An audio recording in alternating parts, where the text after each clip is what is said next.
예, 이렇게 헌법재판소는 대체복무제를 만들라고 했고 국방부는 빨리 만들겠다고 했습니다. 문제는 자칫 악용될 수 있는 소지를 없애는 것이겠죠. 이 문제는 대체복무제를 지원하는 쪽이든 그렇지 않은 쪽이든 관심이 클 수밖에 없는 사안입니다. 국방부 출입하는 유선희 기자와 궁금한 점만 핵심 위주로 짤막하게 좀 얘기를 해보죠.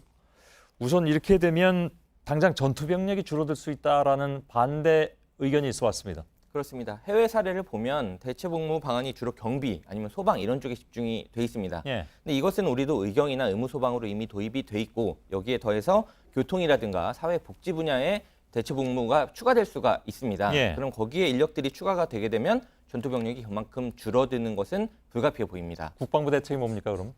국방부는 전투병력의 감소가 당장 어떤 문제가 발생할 만큼은 아니다 이렇게 예상을 하고 있습니다. 예. 근거는 지난 5년간 통계인데 잠깐 보겠습니다. 예. 입영이나 집총 거부자가 연평균 500명 정도이기 때문에 대체복무제를 도입해도 현재 육해공군 병력 61만 명임을 고려할 때 큰 지장은 없다는 겁니다. 예. 그래서 전체 병력 수를 50만 명 수준으로 줄이고 또 육군 복무 기간을 18개월로 줄이는 이 계획 이것도 가능하다는 입장입니다. 근데 이게 대체복무가 가능해지면 더 늘어날 수가 있잖아요. 그렇습니다. 대체복무제 관련된 조사가 아직 뭐가 이루어진 건 아닙니다. 예. 그러나 군부대 근무를 하지 않을 수 있다라고 한다면 대체복무에 지원하는 사람들이 상당히 늘어날 수가 있습니다. 예. 뭐 군사훈련 없이 다른 일만 할 수도 있고 특히 가장 관심이 가는 부분은 합숙이 아니라 출퇴근할 수 있다라고 한다면 그러니까요. 그럼 지금까지 양심의 자유에 의해서 대체복무를 지원했던 사람이 아니라 병역을 기피하는 수단으로 악용하는 사례가 나올 수가 있습니다. 예. 막을 방법이 있습니까? 해외 사례를 일단 참고를 하고 있습니다. 예. 모아봤는데 잠깐 보겠습니다.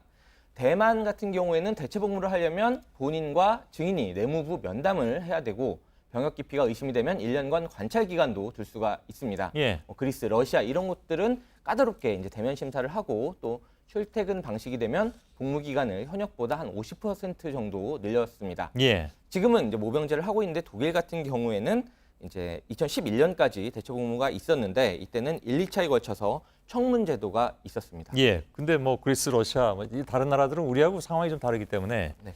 그래서 복무 여건도 차이가 나고 그런데 이게 직접 비교가 좀 불가능하다 이런 주장도 있지 않습니까? 네, 그게 상당히 문제가 되고 있습니다. 예. 현재 국회에 올라와 있는 대체복무 법안들 3개가 있는데 이것이 해외 사례를 종합한 수준에서 크게 넘어서지 못하고 있습니다. 예. 앞으로 많은 공청회 또 시험 적용을 통해서 우리에게 맞는 제도를 좀 도입해야 될 것으로 보이고 특히 대체복무 심사하는 과정의 제도가 검토 없이 도입이 된다면 예. 새로운 형태의 병역 비리가 나올 가능성도 있습니다. 그렇겠죠. 예. 국방부는 이제 미리 준비를 좀 해왔다 이렇게 설명을 하고 있는데 그 구체적인 방안을 빨리 발표해야 혼란을 좀 줄일 수 있을 것으로 보입니다. 알겠습니다. 유선혜 기자였습니다.